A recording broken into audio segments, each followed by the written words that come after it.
quick disclaimer regarding J.K. Rowling's controversial comments. I personally choose to separate the art from the artist in this case.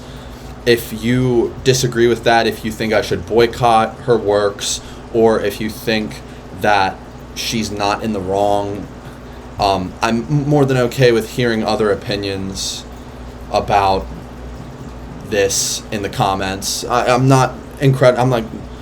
haven't made up my mind about the issue, so if you disagree with me, I'm perfectly okay with hearing your thoughts.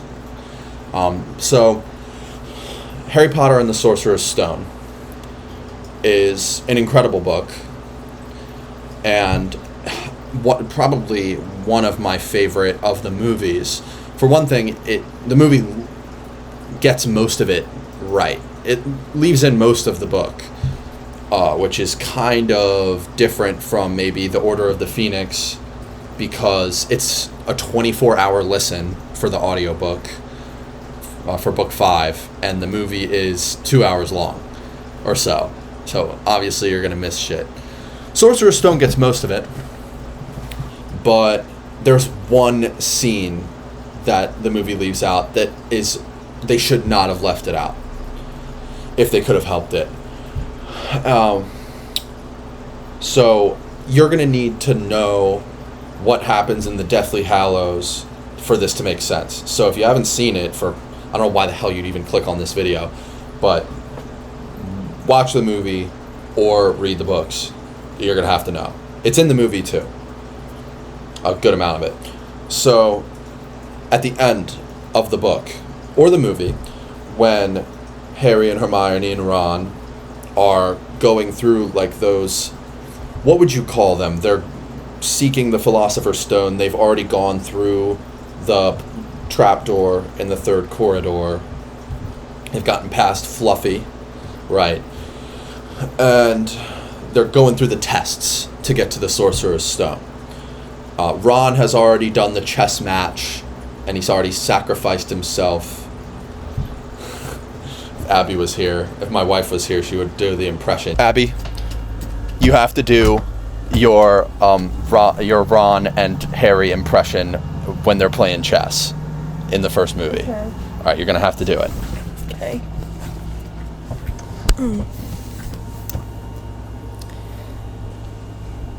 Once I make my move, you're free to check the king. No! Ron, no! What is it? He's going to sacrifice himself. No, you can't! There must be another way! Do you want to stop Snape from getting that stone or not? Harry, it's you that has to go on. I know it. Not me, not Hermione, you. Thank you, Abby. So they just got done with that part of the tests. And I believe in the movie, they pretty much go straight to that room where Quirrell is. And I think Hermione goes back to help Ron. And Harry meets Quirrell. And there's the Mirror of Erised, etc., etc. And then Harry and Quirrell fight. Voldemort is under the turban. You know, what happens from there. But in the book, there's a middle period. And I have a theory about this that I don't know if anyone's proposed it before. But it's Harry and Hermione. They go forward in the test. This test is from Snape. And it's not a test of magic. Instead, there are some potions sitting on a desk. And there's a riddle. And let me just pull up that riddle. So the riddle is written in from the perspective of the potions on the desk. Danger lies before you, while safety lies behind. 2 of us will help you, whichever you would find. 1 among us 7 will let you move ahead. Another will transport the drinker back instead. 2 among our number hold only nettle wine. 3 of us are killers waiting hidden in the line. Choose unless you wish to stay here forevermore. To help you in your choice, we give you these clues 4. First, however slyly the poison tries to hide, you will always find some on Nettle Wine's left side. Second, different are those who stand at either end, but if you would move onwards, neither is your friend. Third, as you see clearly, all are different size. Neither dwarf nor giant hold death in their insides. Fourth, the second left and the second on the right are twins once you taste them, though different at first sight. Hermione realizes this very quickly after reading this riddle. This is not a magic problem.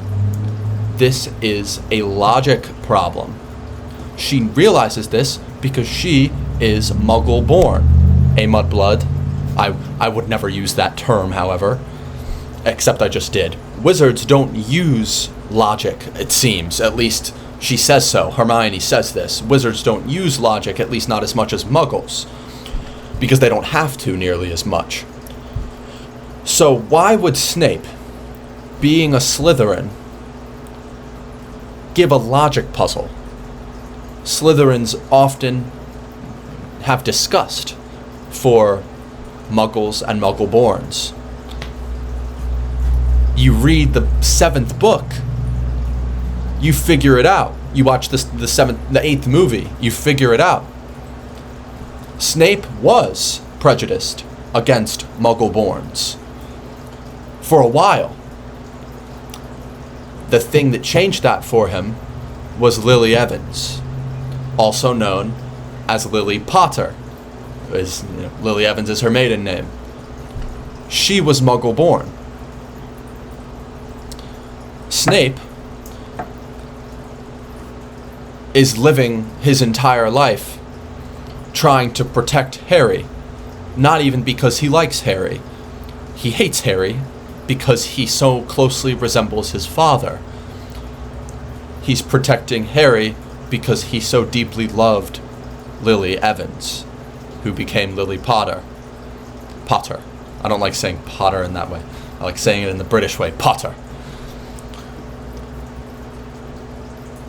That's why Snape made the test like that. Because after the death of Lily Potter, and probably before that, as a character arc, before that event, Snape went from being highly prejudiced against Muggle-borns to being understanding that it makes no difference, specifically because of Lily. Therefore, he added that test with respect to Muggles.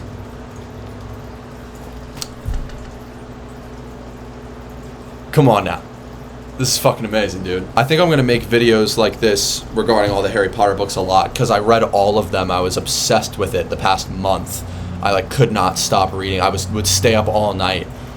I stayed up all night reading Harry Potter and the Deathly Hallows.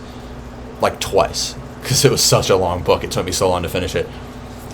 And yeah, I could not put that shit down.